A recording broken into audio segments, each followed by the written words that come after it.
Whatever do you mean by that? Jessica inquired. For the past 10 minutes, she'd been in an argument over the phone right in front of the courthouse. It was a nerve-wracking and frustrating situation, and she felt a knot of anxiety in her stomach. Today was supposed to be the most magical day of her life, her wedding day. She and Burke, her high school sweetheart, had planned to meet here at 10:30 a.m. to tie the knot. Excitement had filled her heart in the early hours, but now it was rapidly turning into dread. Burke, it's already 10:45 a.m. Where on earth are you? She asked, her voice trembling with a mix of fear and disappointment. Jessica, I won't be coming today, Burke declared. What on earth do you mean? We're supposed to get married today, she repeated.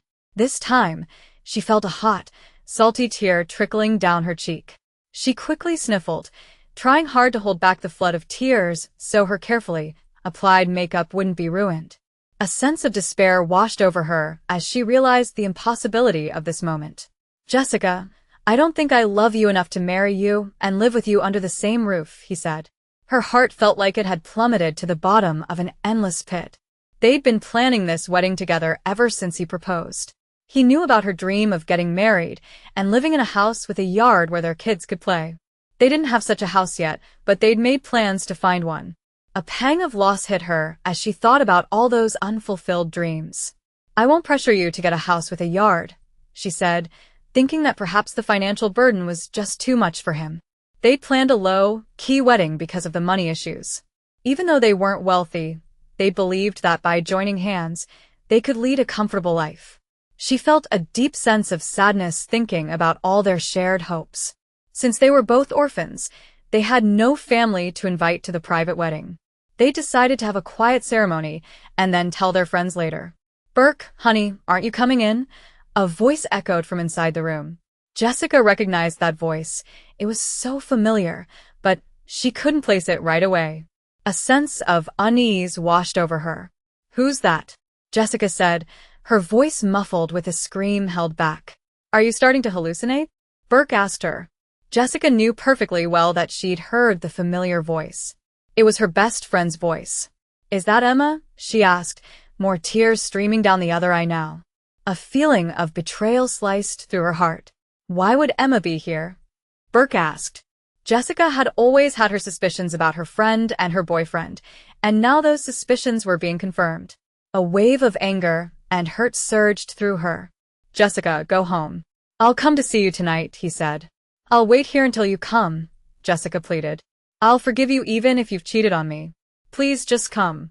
Don't humiliate me, she added, her voice filled with desperation. Okay, yes, Emma is here, and Jessica, it's over between us. I can't marry you or stay with you. Let's break up right now, he said coldly. No, please, Jessica begged, her face now soaked with tears. But all she heard was empty silence. Burke had hung up on her. A numbing sense of disbelief set in. Jessica yanked the phone away from her ear and tried to call back, but she discovered that the call wouldn't go through. Burke had blocked her number. She slumped down right in front of the courthouse.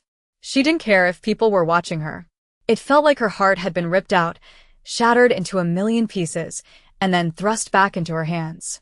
She sobbed uncontrollably, her world crashing down around her. Amid her heart-wrenching sobs, she couldn't help but overhear the angry outburst of a man standing less than a foot away from her. I thought you said she'd be here on time?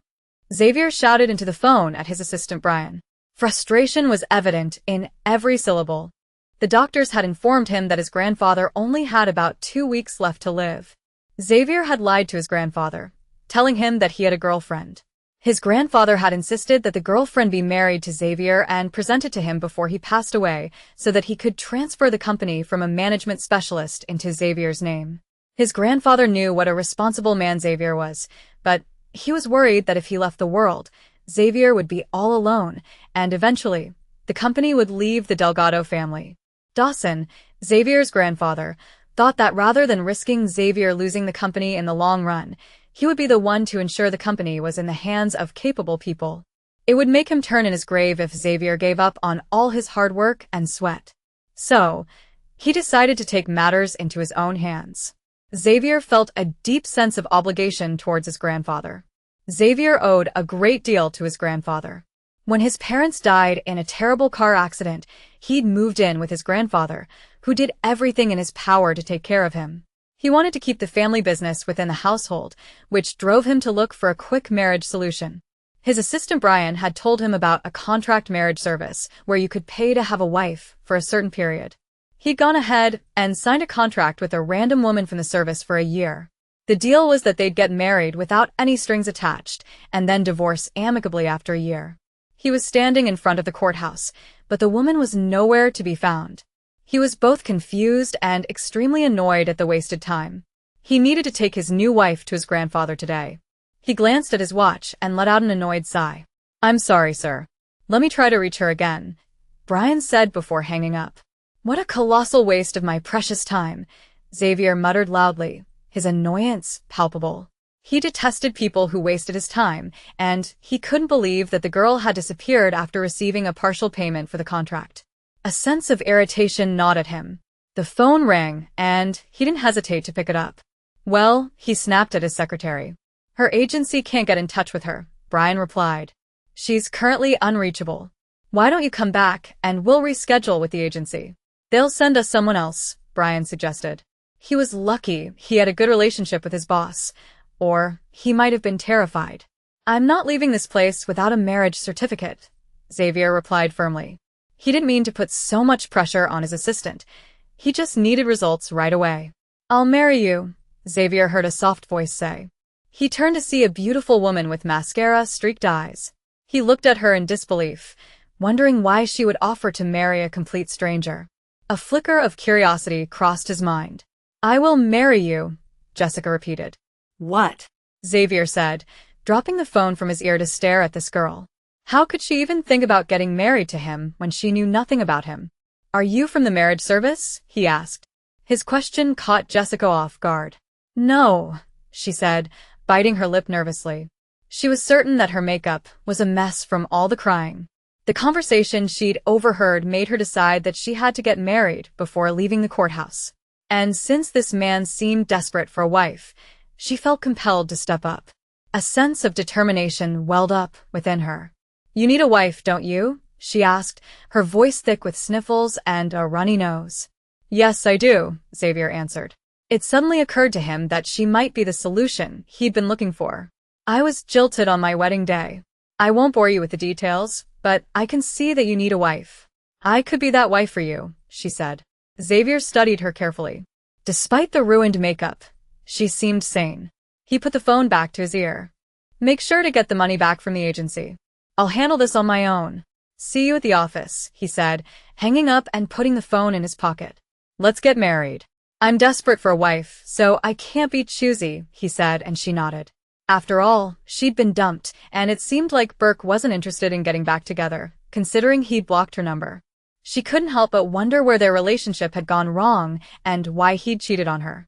A sense of sadness and self-doubt clouded her mind. "Are you going to go in like that?" Xavier asked, pointing at her face. "Give me a minute to fix my face." "Let's meet inside," Jessica replied, turning on her heel and heading to find the nearest restroom. It took less time than she'd thought to wipe off her makeup. Since she didn't have any makeup, retouching tools, cleaning it off was the best option. She came back and saw Xavier standing there. She looked him up and down and thought to herself that at least she wasn't going to marry someone unattractive. He was rather good looking. A small glimmer of relief passed through her. As soon as he saw her, he turned and started walking towards the reserved room. His wealth had allowed him to book a private room, so he entered. Jessica followed him in, and they both sat facing the judge. "No witnesses?" the judge asked, smiling at Xavier. Jessica immediately sensed that Xavier was a man of influence. The judge knew him, and he'd been able to reserve a private room. A hint of awe filled her. "I'll call 2 people to be witnesses," he said before making the call. He summoned a man and a woman. The man would be Xavier's witness, and the woman would be Jessica's. The wedding process was quicker than she'd anticipated, and soon she was legally married to a stranger. "I now pronounce you husband and wife," the judge proclaimed. Jessica blinked several times, unable to believe what had just happened. Under normal circumstances, she'd have given her husband a big kiss on the lips. Looking at the stranger beside her, who she now knew was Xavier Delgado, She still couldn't wrap her head around the fact that she was married. A mix of shock and confusion filled her. "Would you like to take pictures?" one of the witnesses asked them. "Yes," Xavier answered, taking the marriage certificate from the judge. "Thank you for today," he said to the judge. "Let's go take our picture," he said, standing up and walking out. Jessica could barely understand what was going on, but it seemed like Xavier had come to terms with the fact that he'd married a stranger. He appeared calm and composed. A strange feeling of unease settled in her stomach. Jessica went outside and saw him standing in front of the courthouse, holding the certificate. She walked up to him and stood close by. "If we're taking a picture, we'd better make it look like we just got married," Xavier said.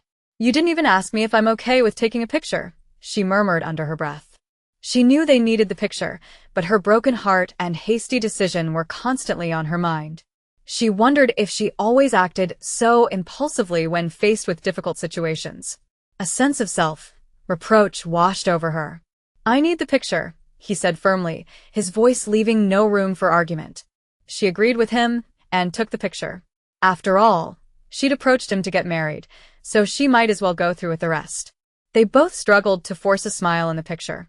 Jessica couldn't smile properly because of her broken heart, and Xavier wasn't used to smiling, so it was difficult for him too. The photographer had to take several more shots than usual to capture one where their smiles looked real.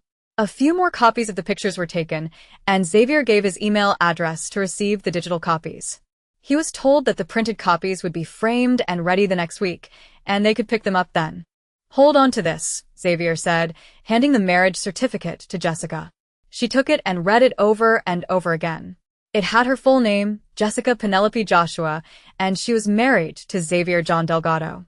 A sense of surrealness washed over her. "Let's go," Xavier said, walking towards the parking lot. "Where are we going?" Jessica asked, hurrying to keep up with his long strides. "To see my grandfather," Xavier replied. He wasn't one for long conversations, but since he'd just gotten married, he knew she'd have a lot of questions, so he'd do his best to answer when she asked. A bit of impatience tinged his voice.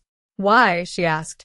"We just got married, and I want to introduce you to my grandfather," Xavier said gently, even though he was already getting tired of talking so much. "Oh," Jessica replied. Xavier stopped in front of a brand new Mercedes. She didn't know much about cars, but she could tell that this one was extremely expensive. It looked sleek and luxurious. A sense of surprise filled her. "Get in," Xavier said. She then confirmed her suspicion that her new husband was wealthy and influential.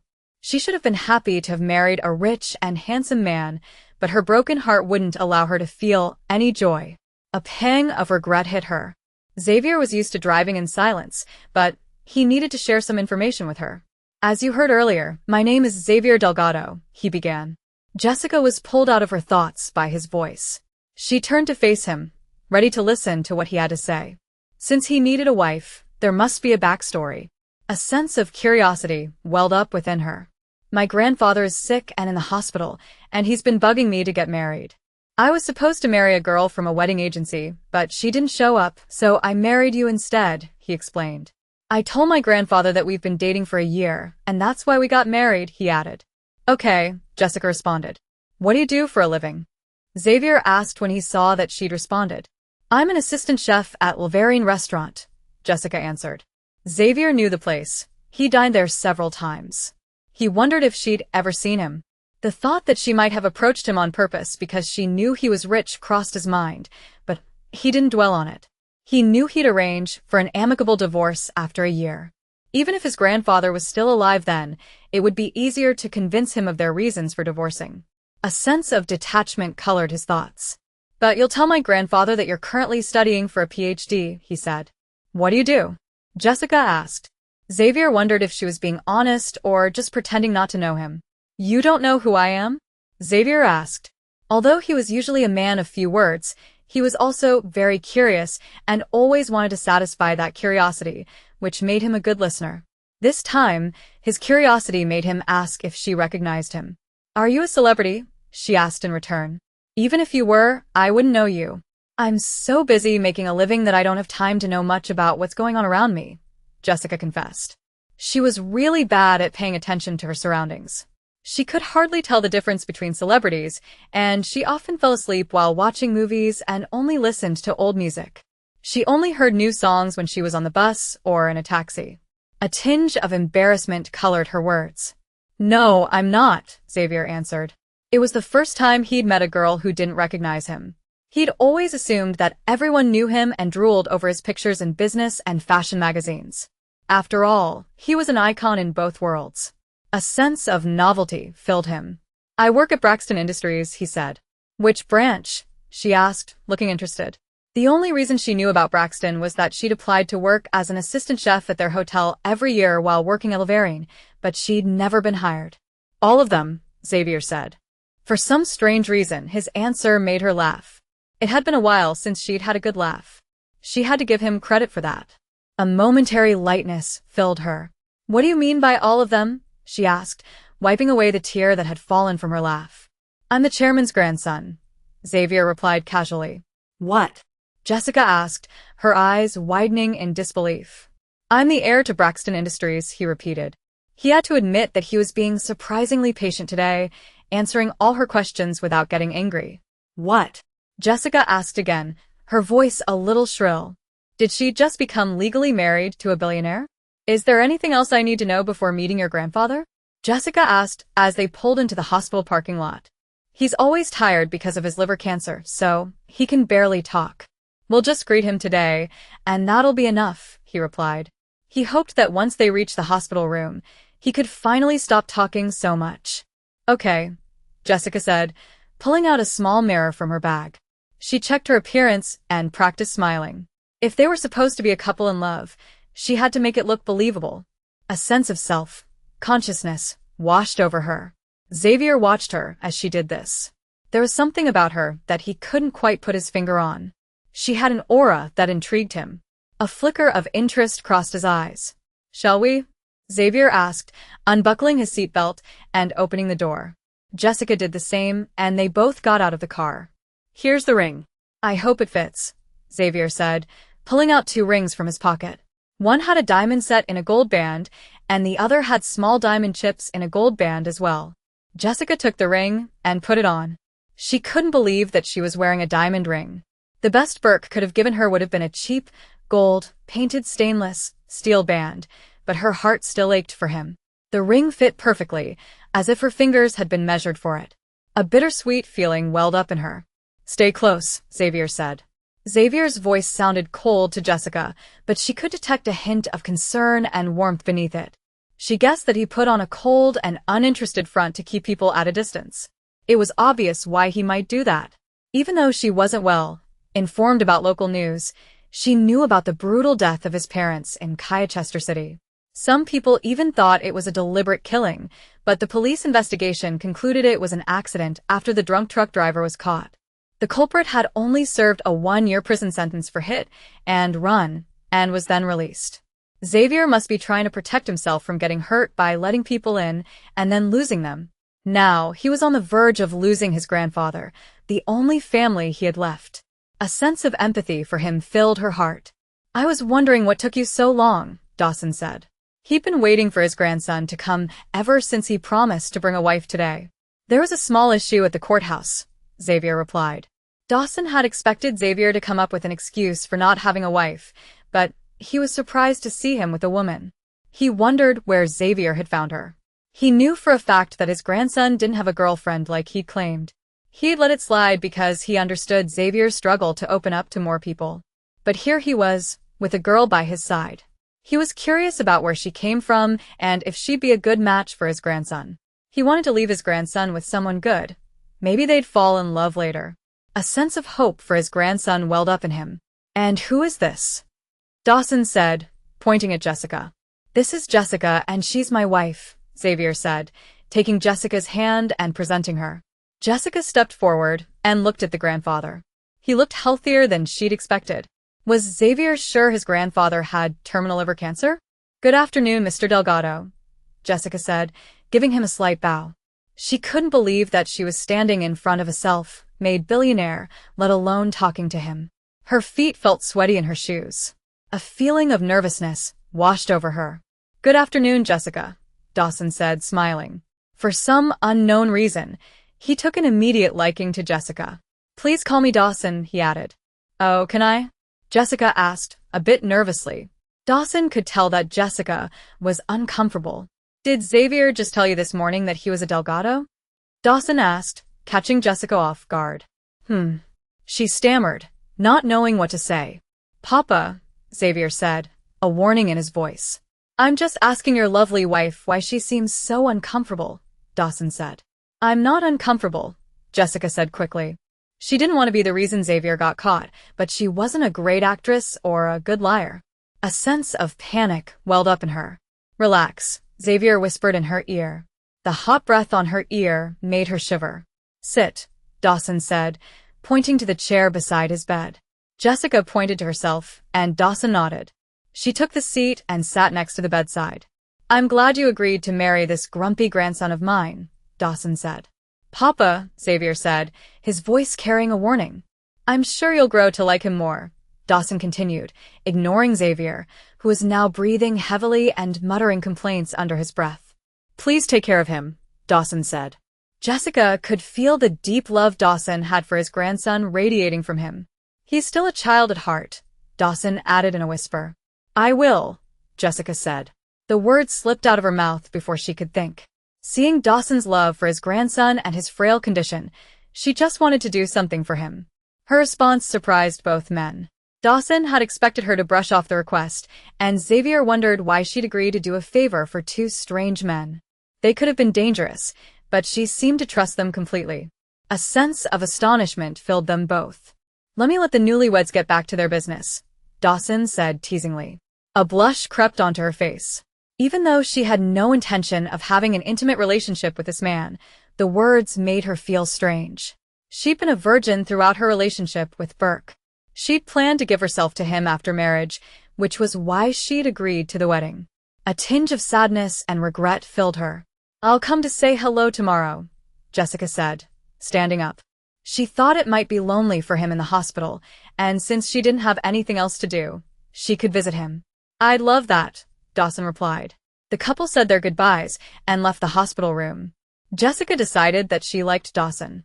He was a kind and likable old man. She started to see where Xavier got his good looks from. His aloofness and coldness, she guessed, came from his parents. A sense of understanding dawned on her. The car ride was towards the house, where she'd be staying. She knew she couldn't go back to her own place, so she went with him. He drove through the gate of a huge mansion and parked his car at the entrance. A man came to take the keys to park the car properly. He was shocked to see a strange woman with Xavier.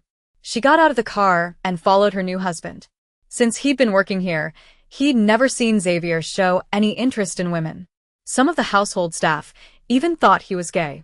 A sense of curiosity filled the staff member's mind. "Gather the staff," Xavier said to a middle-aged woman they met at the door.